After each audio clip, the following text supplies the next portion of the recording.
Hey everyone. So the New York Times did a piece recently titled "For Autocrats and Others, Coronavirus is a Chance to Grab Even More Power." And basically, what the piece describes is how across the globe, leaders have taken everything that's going on with the coronavirus as an opportunity to steal more executive power. And so let me take a chance to read a little bit from the piece to you guys. So it starts off with: in Hungary, the prime minister can now rule by decree. In Britain, ministers have what a critic called eye-watering power to detain people and close borders. Israel's prime minister has shut down courts and begun an intrusive surveillance of citizens. Chile has sent the military to public squares once occupied by protesters. Bolivia has postponed elections. As the coronavirus pandemic brings the world to a juddering halt and anxious citizens demand action, leaders across the globe are invoking executive powers and seizing virtually dictatorial authority with scant resistance. So this is pretty troubling for a number of reasons. The biggest of which is most dictatorships, they don't start just kind of like, oh, I'm like this. Some person comes along, is like, I'm gonna be a dictator now. Like you guys are just gonna accept that. That's usually not what happens. Usually you have someone who is in power. Maybe they were elected. Maybe they came through some sort of appointment, depending on the country. But what happens is that they will take a time of crisis and they will use it to maybe extend.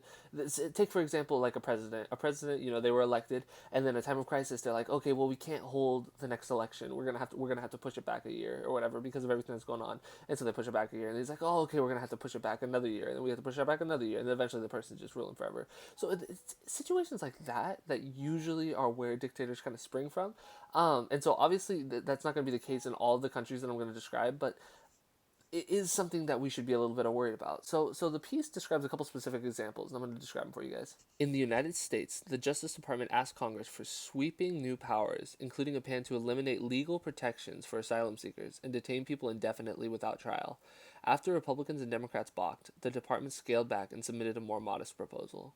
Israel's Prime Minister Benjamin Netanyahu has authorized his country's internal security agency to track citizens using a secret trove of cell phone data developed for counterterrorism. By tracing people's movements, the government can punish those who defy isolation orders with up to 6 months in prison. And by ordering the closing of the nation's courts, Mr. Netanyahu delayed his scheduled appearance to face corruption charges. So that right there is extremely troubling. Obviously, you have the Prime Minister of Israel taking this time of crisis to maybe spy on more of his people using this surveillance equipment, and then the even more dangerous thing is to push back the hearings for the criminal charges that are being brought against him. That is a very, very dangerous precedent to set, because obviously I understand with everything going on, it is hard to operate normal functions, what with social distancing and everything, but it is really troubling when someone who is in trouble with the law, and they can just be like, oh well, I guess we won't have, we won't hold my trial anymore. So the piece goes in a little deeper to another example.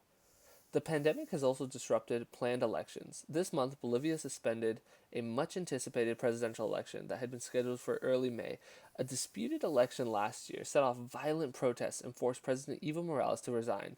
The interim president, who promised to serve only as a caretaker, has since consolidated power and announced her plan to run for an elected term. The country's election tribunal said on Thursday that it would hold the election somewhere between June and September. So what's happening in Bolivia is really troubling. A lot of people on the left have pointed out that Evo Morales, the way that he was forced out of office was not justified, and the person that's replacing him was, as the piece described, was only supposed to have power for a limited amount of time until an election was held, and now she's basically just saying, "Oh, we're going to suspend the actual election, and and she wasn't originally going to run for like their presidency, but now she's going to be running for the presidency. So it's a total power grab on her part, and it's a very, very dangerous thing that's happening in Bolivia. One of the scariest things that's happening out of all of this is what's happening in Hungary. So the piece describes: in Hungary, a new law has granted Prime Minister Viktor Orban the power to sidestep parliament and suspend existing laws. Mr. Orban, who declared a state of emergency this month, now has the sole power to end the emergency. Parliament, where two-thirds of the seats are controlled by his party, approved the legislation on Monday. Critics of the new legislation could allow Mr. Orban's government to further erode democratic institutions and persecute journalists and members of the opposition. The law will permanently amend two articles of the criminal code that will further limit freedom of expression and penalize people for breaching quarantine orders.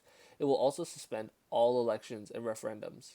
So what's happening in Hungary is essentially just Orban has the ability to set law by decree, does not need any approval of parliament, and the only way that this can end isn't even through parliament anymore. So he's seized this power, and parliament doesn't even have the ability to end it anymore. It is this other like set of appointed people that Orban appointed himself, and so it is a huge dangerous situation, and who knows how long this power could last. This could last well after everything with the coronavirus is over. So basically my intentions with doing this video was to describe the fact that with everything that's going on with the coronavirus, it's so important that we take precautions, and that people are, social distancing, staying away, no large gatherings. All of that is incredibly important. But it is also very important that we keep in mind the additional powers that the government may be taking, and that it may be overstepping its boundaries, not just here in the United States, but all across the world. You have leaders that I just described that are basically overstepping a lot of their boundaries and are taking real authoritarian rule, and that's a really scary thing. It's, authoritarian rule, it's happening a little bit in the US.